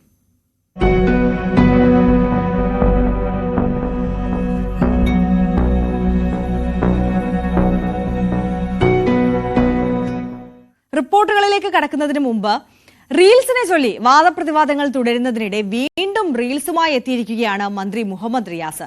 റീൽസ് തുടരുമെന്ന കുറിപ്പോടെയാണ് പുതിയ റീൽസ് മന്ത്രി പുറത്തുവിട്ടിട്ടുള്ളത്. റീൽസ് തുടരുമെന്ന് കഴിഞ്ഞ ദിവസം മന്ത്രി റിയാസ് പറഞ്ഞതിനെ പ്രതിപക്ഷ നേതാവ് പരിഹസിച്ചിരുന്നു. റോഡിൽ 50-ലധികം സ്ഥലങ്ങളിൽ വിള്ളലുണ്ടെന്നും അവിടെ പോയി റീൽസ് ഇടട്ടെയെന്നുമായിരുന്നു പ്രതിപക്ഷ നേതാവിന്റെ വിമർശനം. ദേശീയപാത 66-ലെ നിർമ്മാണ സാങ്കേതിക വിദ്യയുടെ മികവിന്റെ ഉദാഹരണമാണ് വട്ടപ്പാറയിലെ വയഡക്റ്റ് എങ്കിൽ ആസൂത്രണത്തിലെ അശാസ്ത്രീയതയുടെ അടയാളമാവുകയാണ് വയഡക്റ്റിന് താഴെയുള്ള മേഖല ഒന്നാകെ. വയഡക്റ്റിലേക്ക് മല വെട്ടിമുറിച്ച് പാത നിർമ്മിച്ചപ്പോൾ ഇവിടെ നിന്നും മഴവെള്ളം ജനവാസ മേഖലയിലേക്ക് ബുദ്ധിമുട്ടുണ്ടാക്കാതെ ഒഴുകിപ്പോകാനുള്ള സംവിധാനം മാത്രം ഇവിടെ ഒരുക്കിയിട്ടില്ല. ഒരു മഴ പെയ്താൽ വയഡക്റ്റിന് താഴെയുള്ള മേഖലകളിലെല്ലാം പ്രളയസമാനമായ സാഹചര്യമാണ്. ദേശീയപാത 66-ലെ നിർമ്മാണ വൈദഗ്ധ്യത്തിന്റെ അടയാളമായ വട്ടപ്പാറ വയഡക്റ്റാണ് ഈ കാണുന്നത്. ഇതിന്റെ വിശേഷമൊക്കെ നമ്മൾ നേരത്തെ പങ്കുവച്ചതാണ്. ദേശീയപാതയുടെ അടയാളം തന്നെയാണ് ഇതെന്ന് പറയാം. പക്ഷേ ഇവിടെ നമുക്ക് കാണിക്കാനുള്ളത് മറ്റൊന്നാണ്. ഈ വട്ടപ്പാറയിലെ റോഡ് നിർമ്മാണത്തിന്റെ അശാസ്ത്രീയത കാരണം ദുരിതത്തിലായ കുറച്ച് ആളുകളുടെ വിഷമങ്ങളാണ് നമ്മൾ കാണുന്നത്. ഈ കാണുന്നത് വെള്ളമെല്ലാം ഒഴുകി വരുന്നത് വട്ടപ്പാറ വയഡക്റ്റിലേക്ക് തീർത്ത പുതിയ റോഡിൻ്റെ വശങ്ങളിൽ നിന്നാണ്. അവിടെ നിന്നുള്ള വെള്ളം മുഴുവൻ കുത്തിയൊലിച്ച് ഒരു ശക്തിയുള്ള തോട് പോലെ ഇവിടേക്ക് ജനവാസ കേന്ദ്രങ്ങളിലേക്ക് ഒന്നാകെ ഒഴുകിയെത്തുന്നതിൻ്റെ കാഴ്ചയാണ് നമ്മൾ കാണുന്നത്. മഴക്കാലം തുടങ്ങുന്നേ ഉള്ളൂ. മഴക്കാലം തുടങ്ങിക്കഴിഞ്ഞാൽ, നല്ലൊരു പെരുമഴ വന്നു കഴിഞ്ഞാൽ ഈ വീടുകളിലെല്ലാം തന്നെ വെള്ളം കയറുന്ന ഒരു സാഹചര്യമാണ് ഉണ്ടാവുക. ഇത് തികച്ചും അശാസ്ത്രീയമായിട്ടുള്ള ഒരു പ്ലാനിംഗ് ആണ് ഈ ഒരു സാഹചര്യത്തിലേക്ക് എത്തിച്ചതെന്നാണ് ഇവിടുത്തെ കൗൺസിലർമാർ പറയുന്നത്. അതോടൊപ്പം ഇവിടുത്തെ ആളുകൾക്കും അതേ വിഷമമാണ് പങ്കുവയ്ക്കാനുള്ളത്. നമ്മോടൊപ്പം വളാഞ്ചേരി നഗരസഭയിലെ 33 വാർഡുകളിലെ കൗൺസിലർമാർ ചേരുന്നുണ്ട്. അവരാണ് ഇതിൻ്റെ വിഷമം ഏറ്റവും കൂടുതൽ കേൾക്കുന്നത്. ഇപ്പോൾ നമ്മൾ ഈ വട്ടപ്പാറ വയഡക്റ്റിൻ്റെ വിശേഷങ്ങളൊക്കെ നമ്മൾ ഒരുപാട് കേട്ടു. പക്ഷേ അതിലേക്ക് വരുന്ന വഴി, അതിൽ നിന്നുള്ള ഡ്രൈനേജ് ഇല്ലാത്തതിൻ്റെ പ്രശ്നമാണ് ഇപ്പോൾ ഇവിടെ കാണുന്നത്, അല്ലേ? തീർച്ചയായിട്ടും ഇത് വലിയൊരു പ്രശ്നം. അത് ഏറ്റവും വലിയൊരു അപാകത എന്താണെന്ന് വെച്ചാൽ, ഈ ഡ്രൈനേജിലൂടെ വരുന്ന വെള്ളം മുഴുവൻ ഇവരെ റോട്ടിൽ നിന്ന് ഒഴിവാക്കുക എന്നുള്ളൊരു മാനദണ്ഡം മാത്രമേ ഉള്ളൂ. ബാക്കി ഇത് എവിടേക്കാണ് പോകുന്നത്? ഇതിപ്പോൾ 450 മീറ്റർ തൊട്ടടുത്ത് ഒരു ഡ്രൈനേജ് വലിയ നമ്മളൊരു തോട് പോകുന്നത്, അതിലേക്ക് ഒഴുക്കാൻ പോലും. അപ്പോൾ ഞാൻ നാഷണൽ ഹൈവേയുമായി ബന്ധപ്പെട്ട് വെങ്കിട്ടറെഡ്ഡിനെ വിളിച്ചിരുന്നു. അദ്ദേഹം പറഞ്ഞൊരു കാര്യം എന്താ, സാർ ഞങ്ങൾക്ക് ഇതൊന്നും ഡിസൈനിങ്ങിലില്ല, ഞങ്ങളെ എഞ്ചിനീയറിങ്ങിൽ പ്രകാരം ഇതൊന്നും ചെയ്യാനില്ല എന്നാണ് പറഞ്ഞത്. ഇപ്പോൾ ഇവിടെ ഒരു ഡ്രൈനേജ് ഉണ്ടാക്കി തരാമെന്ന് പറഞ്ഞു അദ്ദേഹം പറഞ്ഞു, ഈ ഡിസൈനിങ്ങിന് ഇല്ലാത്തൊരു സാധനം ഇവിടുത്തെ ജനങ്ങളുടെ ആശങ്കക്ക് ഉണ്ടാക്കി തരാമെന്ന്. അപ്പോൾ ഈ ഡിസൈനിങ് മുകളിലെ ഉണ്ടാക്കിയ ആ സമയത്ത് തന്നെ വലിയ അപാകത ഉണ്ടായിട്ടുണ്ട് എന്നുള്ളത് ഇപ്പോഴാണ് നമുക്ക് മനസ്സിലാക്കുന്നത്. നമ്മൾ അക്വേഷ്യ മരങ്ങളിൽ നിന്ന് മല വെട്ടി മുറിച്ചിട്ടാണ് റോഡ് ഉണ്ടാക്കിയുള്ളത്. അവിടെ നിന്നുള്ള വെള്ളമാണ് ഇപ്പോൾ ഒഴുകി വരുന്നത്. അവിടെ നിന്നുള്ള വെള്ളം, അത് മാത്രമല്ല അവിടെ നിന്നുള്ള മണ്ണ്. ഇപ്പോൾ നിങ്ങൾ പോയി നോക്കി, അവിടെ ഒരു മറച്ചിട്ടുണ്ട്. എന്താ, വെള്ളം ചളിയും അടക്കമുള്ള കാര്യങ്ങൾ മുഴുവൻ വന്നിട്ട് ആ വെള്ളമാണ് ഇങ്ങോട്ടും 32ക്കും 33ൻ്റെ ഭാഗത്തേക്കും വന്ന് അവിടെ ചില വീടുകൾ പൊളിഞ്ഞ് ആറാറായ രീതിയിലേക്ക് അവർ എത്തിയിട്ടുണ്ട് എന്നുള്ളത് വലിയൊരു കാര്യം. ഞങ്ങൾക്ക് കഴിഞ്ഞ 2-3 ദിവസമായിട്ട് ഉറക്കമില്ല. രാത്രിയിലടക്കം ആളുകൾ വിളിച്ചുകൊണ്ടിരിക്കുകയാണ്. ഈ ഒരു പ്രശ്നത്തിന് ഗവൺമെൻറ് എത്രയും പെട്ടെന്ന് ഒരു പരിഹാരം ഉണ്ടാക്കില്ല എന്നുണ്ടെങ്കിൽ ഇനി വരാൻ പോകുന്ന മഴകൾക്ക് ഇവിടെ വലിയ തോതിൽ ഇവിടുത്തെ എല്ലാ വീടുകളിലും വെള്ളക്കെട്ടായിരിക്കും, ഒരു സംശയം വേണ്ട. ഇനി അതൊരു വലിയ ദുരന്തത്തിലേക്ക് വരാൻ വലിയ സാധ്യത. പുഴ പോലെ ഒഴുകി വരികയല്ലേ? തീർച്ചയായിട്ടും. ഇപ്പോൾ നിങ്ങൾ കാണുന്നുണ്ട്, മഴ കഴിഞ്ഞ് നമ്മൾ മഴ തോർന്ന് നിൽക്കുന്ന ഒരു സമയത്താണ് ഈ വെള്ളം വരുന്നത്. അപ്പോൾ മഴയത്ത് നിങ്ങൾ വരുന്ന സമയത്ത് ആളുകൾ ഇവിടെ അവനവൻ്റെ വീടിൻ്റെ മുന്നിൽ കൈക്കോട്ടും കൊണ്ട് നിൽക്കുന്ന ഒരു സിറ്റുവേഷൻ. അപ്പോൾ ആണുങ്ങളൊക്കെ ഉള്ള വീടുകളിൽ അവർ അങ്ങനെ ഒരു സൊല്യൂഷൻ കാണുമ്പോൾ തീർച്ചയായും പെണ്ണുങ്ങൾ നിസ്സഹായരായി നമ്മളെ വിളിക്കുന്ന ഒരു സിറ്റുവേഷനാണ് ഇപ്പോൾ ഉള്ളത്. ഇതിനെന്താ നിങ്ങൾ മുന്നോട്ട് വയ്ക്കുന്ന ഒരു പരിഹാരം? തീർച്ചയായിട്ടും ഇതിലൂടെ ഒരു ഡ്രൈനേജ് കണ്ടാൽ മതി. നമ്മൾ ഫസ്റ്റ് മഴയ്ക്ക് ഇതുപോലെ ഉണ്ടായപ്പോൾ നമ്മളെല്ലാവരും കൂടി സമരം ചെയ്തപ്പോൾ ഒരു താൽക്കാലികമായിട്ടൊരു ഡ്രൈനേജ് തുറന്നിരുന്നു, JCB ആയിട്ട് ജസ്റ്റ് മാന്തിയിട്ട്. അന്ന് തന്നെ ഇതിന് ഒരുപാട് മാറ്റം കണ്ടിരുന്നു. അപ്പോൾ ഒരു സ്ഥായിയായിട്ടൊരു ഡ്രൈനേജ് സ്ഥാപിച്ചാൽ തീർച്ചയായിട്ടും ഈ ഒരു ഇതിനുള്ള മുകളിൽ നിന്ന് ഈ തോട് വരേക്ക് ഒരു വെള്ളം ഒഴുകി പോകുന്ന വഴിയില്ലേ? അതെ അതെ, കൃത്യം. ഇതില്ല, ഇതിപ്പോൾ അവർ പറഞ്ഞപ്പോൾ ഇതിലെ ഫില്ലർ നമ്പർ 7 മുതൽ 47ാമത്തെ ഫില്ലർ നമ്പർ എത്തുമ്പോഴത്തിന് അവിടെ ഒരു വലിയ തോട്, തൊഴുവാനൂർ തോടുണ്ട്. അതിലേക്ക് ഇത് എല്ലാ ഡ്രെയിനേജത്തെ വെള്ളം ഒഴുക്കി പറ്റും, കൃത്യമായിട്ട് ഒഴുകിപ്പോകും. പക്ഷേ ഇതൊന്നും ഇവരെ ഡിസൈനില്ല. ഇവർ പറഞ്ഞ് ഞങ്ങൾ നിസ്സഹായരാണ്, പക്ഷേ ഞങ്ങളുടെ ആവശ്യപ്രകാരം, ചെയർമാൻ്റെ ഒക്കെ ആവശ്യപ്രകാരം ഞങ്ങൾ എങ്ങനെ ചെയ്തു തരാം എന്നാണ് അവർ പറഞ്ഞിട്ടുള്ളത്. അതെ, അങ്ങനെയാണ്. അങ്ങനെ ഒരു വലിയ പ്രശ്നമല്ലേ ഇത്? ഒരു വലിയ പദ്ധതി വരുമ്പോൾ ഇത്തരം കാര്യങ്ങൾ ഇതും ഇവിടെ മാത്രമൊന്നുമല്ല, നിങ്ങൾ കേരളത്തിലെ എല്ലാ സ്ഥലത്തും ചിലപ്പോൾ ഈ പ്രശ്നം ഉണ്ടാവും. അതെ, അതാണ് സാഹചര്യം. വട്ടപ്പാറ വയഡക്റ്റ് മികവിന്റെ ഉദാഹരണമായി നമ്മൾ ഉയർത്തി കാണിക്കുമ്പോൾ അതിന്റെ താഴെ ഭാഗത്ത് ജീവിക്കുന്ന സാധാരണക്കാരായ ജനങ്ങളുടെ അവസ്ഥ അതിതാണ്. നിർമ്മാണം നടക്കുന്ന ദേശീയപാത 66-ൽ ചാവക്കാട് മണത്തല മേൽപ്പാലത്തിലുണ്ടായ വിള്ളൽ പരിസരവാസികളെ ആശങ്കയിലാഴ്ത്തുകയാണ്. 50-ലധികം മീറ്റർ ദൂരത്തിലുണ്ടായ വിള്ളൽ താൽക്കാലികമായി അടച്ചിട്ടുണ്ട്. മേൽപ്പാലത്തിന് താഴെയുള്ള വീടുകളിൽ വെള്ളം കയറുന്നതും പതിവാണ്. അശാസ്ത്രീയമായ നിർമ്മാണം കൊണ്ടാണിതെന്നാണ് നാട്ടുകാരുടെ ആരോപണം. ദേശീയപാത 66ന്റെ നിർമ്മാണം നടക്കുന്ന പല ഭാഗങ്ങളിലും, പ്രത്യേകിച്ച് മലബാർ മേഖലയിലേക്കെല്ലാം വരുമ്പോൾ പല ഭാഗങ്ങളിലും വലിയ രീതിയിലുള്ള ആശങ്കകളാണ് ഉണ്ടാകുന്നത്. പല ഭാഗങ്ങളിലും തന്നെ ഇത് നിർമ്മാണം നടക്കുന്ന റോഡ്, പാലങ്ങൾ ഇതെല്ലാം തന്നെ ഇടിയുന്ന സ്ഥിതിയിലേക്ക് വന്നിരിക്കുന്നു. നമ്മളുള്ളത് ചാവക്കാടാണ്. ചാവക്കാട് മണത്തല വിശ്വനാഥ ക്ഷേത്രത്തിന് സമീപമുള്ള ഈ ഭാഗമാണ്. കഴിഞ്ഞ ദിവസങ്ങൾ ആശങ്കയിലേക്ക് വന്നത് ഈ ഭാഗം റോഡ്, ഈ പാലം, നിർമ്മാണത്തിലിരിക്കുന്ന പാലം, ഇത് സമയത്ത് തുറന്നു കൊടുക്കാൻ ഉദ്ദേശിച്ചിരുന്നതെല്ലാമാണെന്നാണ് പറയുന്നത്. നമ്മൾ ഈ കാണുന്ന ഭാഗം ഇപ്പോൾ ഇവിടെ ഈ മണ്ണ് മെറ്റൽ പൊടി അടക്കം കൂട്ടിയിട്ടിരിക്കുന്ന ഈ ഭാഗം, ഇവിടെയാണ് വിള്ളൽ കാണപ്പെട്ടത്. ഇതിൻ്റെ പാലത്തിൻ്റെ ഉപരിതലവും അതോടൊപ്പം തന്നെ അതിൻ്റെ വശങ്ങളിലുള്ള ആ കോൺക്രീറ്റ് ഭിത്തിയും എല്ലാം ചേരുന്ന ഇടങ്ങളിലാണ് വിള്ളൽ കാണപ്പെട്ടത്. ഏതാണ്ട് 50 മീറ്ററോളം നീളത്തിൽ ഇത് അങ്ങനെ നീണ്ടുപോകുന്നു. ഇത് സംഭവിച്ചപ്പോൾ തന്നെ ഇത് വിള്ളലുകൾ കണ്ടു തുടങ്ങിയപ്പോൾ തന്നെ രാവിലെ ഇതുവഴി പോയ ഒരാളാണ് ഇത് കാണുന്നത്. തുടർന്ന് മറ്റുള്ളവരെ വിവരം അറിയിക്കുകയും സമീപത്തുള്ളവർ വരികയും ഒപ്പം പഞ്ചായത്ത് നഗരസഭ ഭാരവാഹികളെല്ലാം ഇവിടേക്ക് എത്തുകയും എല്ലാം തന്നെ ചെയ്തു. പ്രതിഷേധങ്ങൾ രൂപപ്പെട്ടപ്പോൾ തന്നെയും ദേശീയപാത അധികൃതരും എല്ലാം ഇവിടേക്ക് വന്ന് ഉടൻ തന്നെ ഈ വിള്ളൽ അടക്കുവാനുള്ള ഒരു ശ്രമങ്ങളായിരുന്നു പിന്നീട് നടന്നത്. അതിൻ്റെ ഭാഗമായിട്ട് ആറൊഴിക്കുകയും ഒപ്പം തന്നെ നമ്മളിപ്പോൾ കാണുന്നത് പോലെ മണ്ണ് കൂട്ടിയിടുകയും എല്ലാം തന്നെ ചെയ്തിരിക്കുന്നു. പക്ഷേ ഇതൊന്നും ഒരു സ്ഥിരം സംവിധാനമല്ല. ഇതുകൊണ്ടൊന്നും ഈ ഒരു വിഷയങ്ങൾ പരിഹരിക്കപ്പെടില്ല എന്ന് തന്നെയാണ് നാട്ടുകാർ പറയുന്നത്. ഞാൻ കണ്ടിട്ടില്ല, പറയണ അമ്പലത്തിൻ്റെ അവിടെ വിള്ളലുണ്ടെന്ന് പറയാനായിട്ട് ഞാൻ കണ്ടിട്ടില്ല.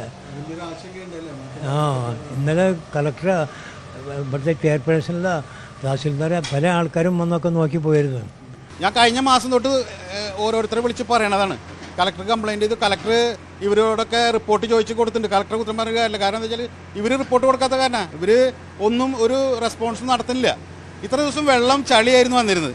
കഴിഞ്ഞ ദിവസം കംപ്ലീറ്റ് അവിടെ ആ ഓട്ടടങ്ങാൻ കൊടുന്ന ടാറ് മുഴുവൻ ഇവിടെ വന്ന് കംപ്ലീറ്റ് വീടിൻ്റെ ബാക്കിലും എന്താ ഒക്കെ ഡംപ് ചെയ്തെടുക്കുക. ഞാൻ എന്താ എൻ്റെ വീട് NHAക്ക് വേസ്റ്റ് വാട്ടർ ഡംപ് ചെയ്യാനുള്ള സ്ഥലമാണോ? എനിക്കതറിയുണ്ട്. അല്ലെങ്കിൽ ഒരു കാര്യം ചോദിട്ടെ, ഞാൻ ഇപ്പം മാനസികമായിട്ട് ഇവിടുന്ന് പോകാമെന്നുള്ള തീരുമാനത്തിലെത്തി. ഈ സ്ഥലം NHAക്ക് വെള്ളം ഡംപ് ചെയ്യാനുള്ള സ്ഥലമായിട്ട് ഇവരെടുത്തോട്ടെ, വില തന്നിട്ട് എടുത്തോട്ടെ. ഇവിടെ തരാനുള്ള വില തന്നെ, പൊന്നും വില എന്തും വേണ്ട. എനിക്ക് ഭയങ്കര പേടിയാ. രാത്രി ഉറക്കമെന്ന് അറിയണില്ല. ഞങ്ങൾ ഇവിടെ മാർത്ത് വന്ന് ഇരിക്കുകയാണ് നേരം വെളുക്കോളം. എപ്പോഴാണ് വെള്ളം കയറുക എന്നുള്ളത് അറിയാൻ പറ്റാത്ത കാരണം എല്ലാ സാധനങ്ങളൊക്കെ ഇതാക്കി റെഡിയാക്കി വെച്ചിട്ട് ഇരിക്കുക. എപ്പോഴാണ് എങ്ങടെ പോകേണ്ടത്? ഞങ്ങൾക്ക് ഇതൊക്കെ ആദ്യത്തെ അനുഭവമാണ്. കൃത്യമായ രീതിയിലുള്ള നടപടികൾ വേണം എന്ന് അവർ ആവശ്യപ്പെടുകയും ചെയ്യുന്നു. കാരണം ഈ പ്രദേശത്ത് ഈ കടന്നു പോകുന്ന ഈ പാലം റോഡുമെല്ലാം കടന്നു പോകുന്നുണ്ടെങ്കിൽ ഇരുവശങ്ങളിലുമായിട്ട് നിരവധിയായ വീടുകളും എല്ലാം തന്നെയുണ്ട്. ആ ഭാഗത്തുകൂടിയാണ് കടന്നു പോകുന്നത്. അപ്പോൾ സുരക്ഷിതത്വം തന്നെയാണ് പ്രധാനം. പ്രത്യേകിച്ച് ഇപ്പോൾ നമ്മൾ അറിയാവുന്നതുപോലെ മലബാർ മേഖലയിലേക്ക് നീങ്ങുമ്പോൾ പലയിടങ്ങളിലായിട്ട് വളരെ ഗുരുതര സ്വഭാവത്തോടു കൂടിയാണ് പാലം ഈ റോഡ് നിർമ്മാണം പ്രതിസന്ധിയിലായിരിക്കുന്നത്. പലയിടത്തും തകർന്നു പോയ ഭാഗങ്ങൾ നമ്മളെ ഈ പാലത്തിനും റോഡിനുമെല്ലാം വിള്ളലുകൾ വീണ അവസ്ഥയിലേക്ക് എല്ലാം തന്നെ വന്നിരിക്കുകയും ചെയ്യുന്നുണ്ട്. അപ്പോൾ അതേ ആശങ്ക ഈ മേഖലയിലും തന്നെ നിലനിൽക്കുന്നുണ്ട്. ഇത് കൃത്യമായ രീതിയിലുള്ള പരിശോധനകൾ നടത്തണമെന്ന് അവർ പറയുന്നു. ഇതിന് ഏതെങ്കിലും രീതിയിലുള്ള ബലക്ഷയമുണ്ടോ, അത്തരം കാര്യങ്ങളിൽ ഒരു ഉറപ്പ് വരുത്തണം. വിദഗ്ധ സമിതി അടക്കം ഇവിടെയും പരിശോധനയ്ക്ക് വരണം. മറ്റു ഭാഗങ്ങളിൽ ദേശീയപാത അതോറിറ്റി അധികൃതരെല്ലാം പരിശോധനയ്ക്ക് എത്താനായിട്ട് പോകുന്നുണ്ട്. ചില ഭാഗങ്ങളിലെല്ലാം തന്നെ അവർ വിലയിരുത്തലടക്കം നടന്നിരിക്കുന്നു. അതുപോലെ തന്നെ ആശങ്ക ഉള്ളൊരു മേഖലയായിട്ട് ഇവിടെ ഈ ചാവക്കാട് ഈ മേഖലയും മാറിയിട്ടുണ്ട്. ജനങ്ങളുടെ ആശങ്ക തന്നെയാണത്. അതുകൊണ്ട് അവിടങ്ങളിൽ കൃത്യമായ രീതിയിലുള്ള ഈ ഭാഗങ്ങളിൽ കൃത്യമായ രീതിയിലുള്ള പരിശോധനകൾ നടത്തി ഇതിന് ബലക്ഷയമില്ല, അതോടൊപ്പം തന്നെ ഈ അറ്റകുറ്റപ്പണികൾ നടത്തിയിരിക്കുന്നത് ശാസ്ത്രീയമായിട്ട് തന്നെ ആവണം എന്ന് ഉറപ്പ് വരുത്തണം എന്നെല്ലാം തന്നെ ഇവർ ആവശ്യപ്പെടുന്നുണ്ട്. കാരണം നിരവധിയായ വീടുകളും കാര്യങ്ങളുമുള്ള ഒരു മേഖലയാണിത്. അതുകൊണ്ട് ആ രീതിയിലുള്ള ഉറപ്പ് ഇവിടെ തങ്ങൾക്ക് ലഭിക്കണം എന്നൊരു ആവശ്യം തന്നെയാണ് അവരുള്ളത്. ആശങ്കപ്പെടുത്തുന്ന സാഹചര്യത്തിൽ നിന്ന് ഇതുവരെയും മാറിയിട്ടില്ല എന്ന് പറയുന്നു. താൽക്കാലികമായ അറ്റകുറ്റപ്പണികൾ നടത്തിയതുകൊണ്ട് മാത്രം കാര്യമില്ല. തങ്ങൾക്ക് ഇതിലൊരു ഉറപ്പ് വേണം. അധികാരികളുടെ ഭാഗത്തു നിന്ന് കൃത്യമായ രീതിയിലുള്ളൊരു ഉറപ്പ് തങ്ങൾക്ക് വേണം. ഇതിന് മറ്റു വിഷയങ്ങളില്ല. ഇത് എന്തുകൊണ്ടാണ് അല്ലെങ്കിൽ ഈ വിള്ളലുകൾ രൂപപ്പെട്ടത് എന്നതടക്കമുള്ള കാരണങ്ങൾ വിശദീകരിക്കണം. മഴക്കാലമാണ് വരുന്നത്. ഇപ്പോൾ തന്നെയും മഴ പെയ്യുന്നൊരു അന്തരീക്ഷമുണ്ട്. വലിയ ശക്തമായ മഴക്കാലത്തിലേക്ക് കാര്യങ്ങൾ മാറിയിട്ടില്ല. അങ്ങനെ മഴക്കാലത്തിലേക്ക് വരുമ്പോൾ ഇത് ഇനിയും പ്രശ്നങ്ങളുണ്ടാക്കുമോ എന്ന ആശങ്കയെല്ലാം തന്നെ ജനങ്ങൾക്കുണ്ട്. അപ്പോൾ അതിന് മുന്നോടിയായിട്ട് തന്നെ കൃത്യമായ രീതിയിലുള്ള അറ്റകുറ്റപ്പണികളും കാര്യങ്ങളും എല്ലാം വേണം. ഇത് പരിശോധന നടത്തണം. അത് തന്നെയാണ് അവരുടെ പ്രധാനപ്പെട്ട ആവശ്യമായിട്ട് വരുന്നത്. ഇത് പരിശോധന നടത്തി അത് കൃത്യമായി അതിൻ്റെ അറ്റകുറ്റപ്പണികൾ തകരാറ് ഇതെല്ലാം പരിഹരിക്കണം. എന്തുകൊണ്ട് ഇങ്ങനെ സംഭവിച്ചു എന്നെല്ലാം തന്നെ പരിശോധന നടത്തണം എന്നതാണ് നാട്ടുകാർ ആവശ്യപ്പെടുന്നത്. അല്ലെങ്കിൽ ശക്തമായ രീതിയിലേക്ക് മറ്റിടങ്ങളിൽ കാണുന്നത് പോലെ സമരങ്ങളിലേക്ക്, പ്രതിഷേധങ്ങളിലേക്ക്, പ്രതിരോധങ്ങളിലേക്ക് തങ്ങളും നീങ്ങേണ്ടി വരുമെന്നാണ് ആ പ്രദേശത്തുള്ളവർ പറയുന്നത്. എന്തായാലും ഈ കാര്യങ്ങളിൽ ഇപ്പോഴും അനിശ്ചിതത്വം തുടരുന്നു. കൃത്യമായൊരു മറുപടിയും ഒന്നോ ദേശീയപാത അധികൃതരുടെ ഭാഗത്തു നിന്ന് ഉണ്ടായിട്ടില്ല. ഇവിടെ താൽക്കാലികമായി നടത്തിയ ഈ അറ്റകുറ്റപ്പണികൾ മാത്രമാണ് അവരുടെ ഭാഗത്തു നിന്നുണ്ടായ ഒരു നടപടി എന്ന് പറയുന്നത്.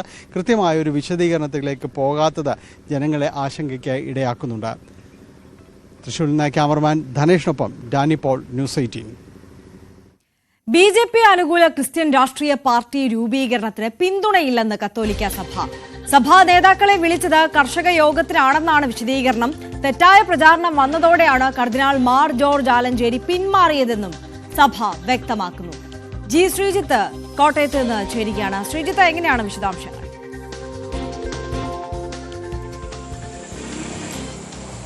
ഒരു രാഷ്ട്രീയ പാർട്ടി രൂപീകരണം എന്ന വാർത്തകളാണ് പുറത്തു വന്നത്. ഒരു രാഷ്ട്രീയ പാർട്ടി എന്ന നിലയിൽ ഒരുപക്ഷെ ഇന്ന് പ്രഖ്യാപനം ഉണ്ടായേക്കും എന്നുള്ളതാണ് ഇതിന്റെ നേതാക്കൾ നൽകുന്ന സൂചന. പക്ഷേ തുടക്കത്തിൽ തന്നെ വലിയ കല്ലുകടികൾ ഉണ്ടാകുന്നു.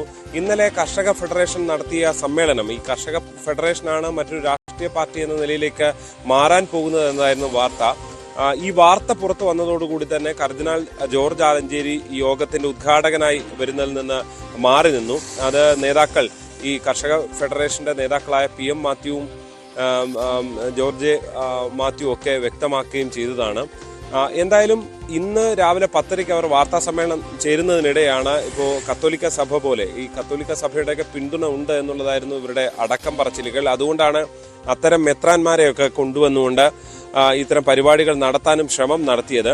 പക്ഷെ അത് അവരുടെ പിന്തുണയില്ല എന്ന് പറയുകയാണ്. കാരണം ഈ പാർട്ടിയുമായി അങ്ങനെ എന്തെങ്കിലും ഒരു ചർച്ചയോ ആശീർവാദമോ ഒന്നും സഭ നൽകിയിട്ടില്ല എന്നും വ്യക്തമാക്കുകയാണ്. പ്രത്യേകിച്ച് ഈ രണ്ടുപേരും മുൻപ് രാഷ്ട്രീയ പ്രസ്ഥാനങ്ങളിൽ ഉണ്ടായിരുന്നവരാണ്. പക്ഷെ അവർ അതിൽ നിന്ന് വിട്ടുമാറി നിൽക്കുന്ന സാഹചര്യമുണ്ട്. അതുകൊണ്ട് തന്നെ ഇതൊരു ഗൗരവമേറിയൊരു നീക്കമായി സഭ കാണുന്നുമില്ല എന്നാണ് മനസ്സിലാക്കുന്നത്. പ്രത്യേകിച്ച് നേരത്തെയും പല ശ്രമങ്ങൾ ഉണ്ടായിരുന്നതാണ്. NPP, നാഷണൽ പ്രോഗ്രസീവ് പാർട്ടി എന്ന നിലയിൽ ഇവർ ഇതിലുള്ളവരിൽ പലരും ചേർന്നുകൊണ്ട് പുതിയ പാർട്ടി രൂപീകരിച്ചു, പ്രധാനമന്ത്രിയെ കാണാൻ പോകുന്നു എന്നുള്ള പ്രഖ്യാപനമൊക്കെ നടത്തി. പക്ഷെ ഒന്നും ഉണ്ടായില്ല. പിന്നെ അത് ഒരടി പോലും മുന്നോട്ട് പോകുന്ന സാഹചര്യം ഉണ്ടായിരുന്നില്ല. പിന്നാലെയാണ് ഇപ്പോൾ ഇങ്ങനെ ഒരു പാർട്ടി രൂപീകരണ നീക്കവുമായി ചേരുന്നത്. എന്തായാലും തുഷാർ വെള്ളാപ്പള്ളി മാത്രമാണ് BDJSന്റെ അധ്യക്ഷൻ ഇന്നലത്തെ യോഗത്തിൽ പ്രധാനമായും പങ്കെടുത്ത പുറത്തു നിന്നുള്ള ഒരാൾ. താൻ കർഷകൻ എന്ന നിലയിലാണ് പങ്കെടുക്കുന്നത്, പക്ഷേ രാഷ്ട്രീയ പാർട്ടി രൂപീകരിക്കുന്നത് നല്ലതാണെന്നൊക്കെ അദ്ദേഹം പറഞ്ഞു. നേരത്തെ NDAയിലേക്ക് സജി മഞ്ഞക്കടമ്പലിനെ കൊണ്ടുവന്നതും തുഷാർ കോട്ടയത്തെ സ്ഥാനാർത്ഥിയായി നിന്നപ്പോഴായിരുന്നു. തുഷാറിന്റെ നീക്കങ്ങൾ അതിലും ഉണ്ടായിരുന്നു. പക്ഷെ പിന്നീട് സജി മഞ്ഞക്കടമ്പിൽ മുന്നണി വിടുന്ന സാഹചര്യമൊക്കെയാണ് ഉണ്ടായിട്ടുള്ളത്. എന്തായാലും പുതിയ രാഷ്ട്രീയ പാർട്ടിയുടെ പ്രഖ്യാപനം അത് ഇന്നുണ്ടാകുമോ എന്നൊക്കെയുള്ളത് 1 മണിക്കൂറിനുള്ളിൽ തന്നെ അറിയാൻ സാധിക്കും. ആര്യ. ശരി, ജി ശ്രീജിത്താണ് വിശദാംശങ്ങൾ നൽകിയത്. കോവിഡ് വ്യാപനത്തിന്റെ പശ്ചാത്തലത്തിൽ ജില്ലകളിൽ നിരീക്ഷണം ശക്തമാക്കിയ ആരോഗ്യവകുപ്പ്. മെയ് മാസം 273 പേർക്കാണ് കോവിഡ് ബാധിച്ചത്. കോട്ടയത്താണ് ഏറ്റവും കൂടുതൽ പേർക്ക് കോവിഡ് റിപ്പോർട്ട് ചെയ്തത്. ജാഗ്രത പുലർത്തണമെന്നാണ് ആരോഗ്യവകുപ്പിന്റെ നിർദ്ദേശം. രാജ്യത്തെ മറ്റ് സംസ്ഥാനങ്ങളിലും ജാഗ്രതാ നിർദ്ദേശമുണ്ട്. ഡൽഹിയിലെ ആശുപത്രികളോട് കിടക്കകൾ, വാക്സിൻ, ഓക്സിജൻ എന്നിവ ഉറപ്പുവരുത്താൻ നിർദ്ദേശം നൽകി. അപ്പോൾ 9 മണി വാർത്തകളുടെ സമയം ഇവിടെ അവസാനിക്കുകയാണ്. കൂടുതൽ പുതിയ വാർത്തകളും വിശകലനങ്ങളുമായി ന്യൂസ് ട്രെൻഡ്സ് കാണാം. KP അഭിലാഷ് ചേരും. നമസ്കാരം.